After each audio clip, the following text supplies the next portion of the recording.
Hello fellow YouTubers, Spartan 171 reporting for duty, sir! In celebration of the release of Halo 5 Guardians on the 27th of October, we shall be doing a top 10 recommendations from the best levels of Halo 1 to Halo 4. This will contain spoilers, so be warned. What do you mean by we, you say? Well, I brought in another Spartan to help the cause, Spartan Phantom. You can call me Phantom Halo. Considering Halo 5's co-op is no longer split screen, we'll play each level we recommend in split screen. Let's start at number 10. Reclaimer Halo 4. We all love driving vehicles, but have we had a vehicle inside a vehicle? Meet the Mammoth Tank. 2 turrets on either side, Mongoose and Warthog in the bottom hangar, and guns and ammo to keep you reloaded on the run. Your mission is simple. Take out the anti-air Covenant guns to help the human cause. On the way you get to take out small ships and even be able to go up into a ship and blow it up from the inside. Just be careful that you don't stay there too long, otherwise you'll need to find another way to get down. Once getting past a few barriers in your way, you come to Sniper Valley, where camp is run wild. A few I don't know what is going on moments, then BAM! Back into the fight with your fellow troops, till you take out the last anti-air weapon. Number 9. Shutdown! Halo 4. Since playing Halo games, I've always wanted to be able to pilot troops to a battlefield. Well, now you can, sort of. Master Chief is being a badass and ignoring orders to take a Pelican and go activate a tower. Truth be told, I forgot why you had to go to the towers, but since finding the shortcut, you can always skip the whole level. Great for speedruns. Did you have trouble finishing any level on Legendary? This is how you complete it without breaking a sweat. Also, get to see Katana freak out, and also you're able to jump onto another ship. Number 8. The Maw, Halo. The last level on Halo. Crash landing on the Crash Pillar of Autumn. You have to fight through Flood and Covenant to get to the bridge to detonate their ship for self-destruct.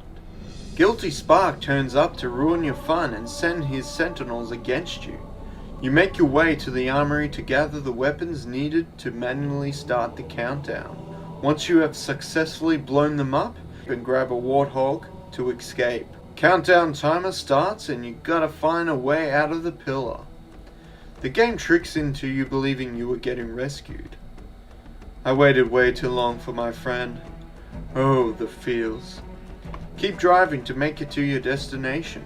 Try not to leave your friends behind. No one should be left behind. If you don't make it in time, it will blow. Number 7. The Great Journey, Halo 2. Unlike Halo and Halo 3, the last level of Halo 2 does not consist of a countdown timer till something explodes. The last level consists of the Arbiter and not Master Chief being the final act in the game. Arbiter and Shipmaster have a plan to take on the Brutes and capture a Scarab so that they can destroy the door that will lead to the deactivation of the Halo ring. It was quite enjoyable to be able to feel like you were leading Covenant forces and using each troop successfully. Little did we know on the way to the Scarab, Johnson was captured, but during the distraction he was able to take control of the Scarab. You form a truce with Johnson, who had a common goal and to rescue Mrs. Keys. Once you've arrived inside, the ring gets activated and you begin your first boss battle. Unless of course you do the duplication Johnson glitch and pawn tartar sauce. Number 6. The Arbiter, Halo 2. The very first level where you get to play a different character instead of Master Chief. You get to see the other side of the Covenant that you did not fully understand or grasp in the first Halo. It helps open your eyes to who and what the Covenant are. You are a disgraced elite shipmaster who lets the demon, aka Master Chief, destroy the sacred icon Halo. For your crimes you are stripped of your rank, but later given the role of Arbiter. During the mission you get to use a temporary cloak to assassinate the heretics along the way while protecting your Covenant forces. I really liked being able to assist your team with swapping and changing their weapon loadouts to make your Covenant forces overpowered. Number 5. Floodgate, Halo 3.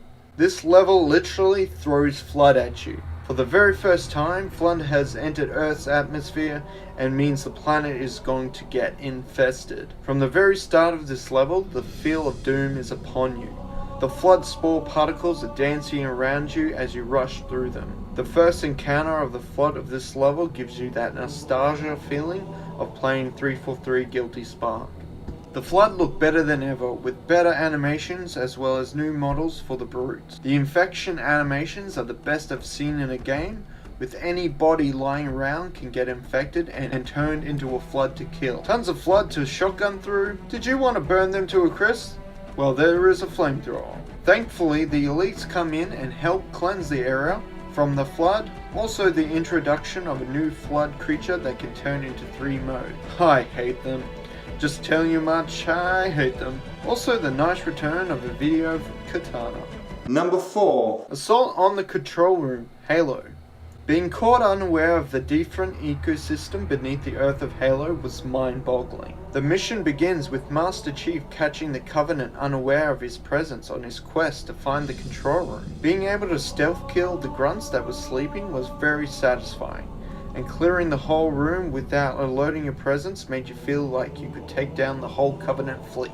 Being able to find a map glitch while as a young teen with my friend was very satisfying. Being able to glitch the map during the start and not being able to come across any Covenant while still yet being able to hijack their empty vehicles was very rewarding. It's very difficult to achieve while playing single player, but it is possible after many attempts. Once getting to the control room, Cortana explains that Halo is more than just a weapon to be controlled, and confuses you even more of what's going on. What is going on? Number 3. The Covenant, Halo 3. This is your level for ultimate destruction. From the very start, you get equipped with a Spartan laser to take out the anti-air that is laying waste to your air units. War is raging all around you, and it's up to the Master Chief to take care of it.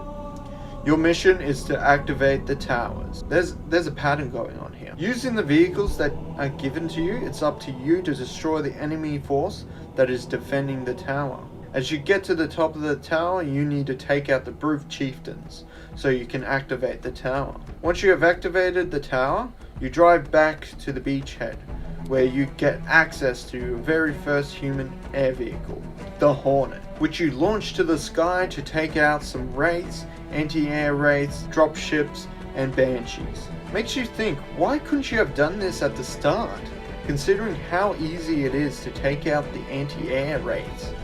On your way to the second tower and activate it, John's meant to activate his share of the tower, and in which he does not report in. During the last activation, Flood pour in. You make your way to the last activation, and Johnson has been held captive from the Prophet. Stupid things happen and Key's daughter dies. Good news is that the Flood sides with you and infect as much as they can. And then they turn on you. Figures. Good thing about this level is jumping through the hoops in which you get a skull so you can bash the Flood skulls in. Number 2. Delta Halo. Halo 3. This mission was the level I liked playing over and over again. It was the first time in the series that you got to experience being an ODST. Although it was a cinematic, it still felt like you could kick ass and chew bubblegum, with a loadout of a rocket launcher from the very start. Your mission is to find the Prophet of Regret, which crosses onto the next level. Seeing the different architect of this Halo was a new fresh look on what Halo contained. This map also contains a map glitch, where all the Covenant disappears. A few well-placed jumps will help you complete this level in record time. And number 1. 343 Guilty Spark. When friends mention the Flood, I think of this level. When Halo was released and I got to this level, it struck me with fear. I would not pass this level without a co-op buddy, which lasted a year before I finally took the plunge and did it myself. Captain Keyes has not reported in, and you don't know why. Halo is not the weapon we can use. Dropped into a swamp with no enemies in sight, a crashed pelican suggests a firefight of some sort. You find some remnants of the Covenant fleeing from inside the building. What is going on? The mystery of this place leaves you in awe and wonder why the Forerunners built such a place. On your way to where Captain Keyes was, you spot down elites and marines alike. You eventually come across a PSD soldier, who claims to have seen some new type of covenant or something entirely new. The last coordinates of Captain's Keys is through this once locked door, in which a recording from a marine plays. You now encounter a new terrifying alien race called the Flood, in which you need to find an escape and survive the aftermath. You then encounter the most annoying robot 343 Guilty Spar. Hope you enjoyed this top 10. This is Phoenix171 signing out.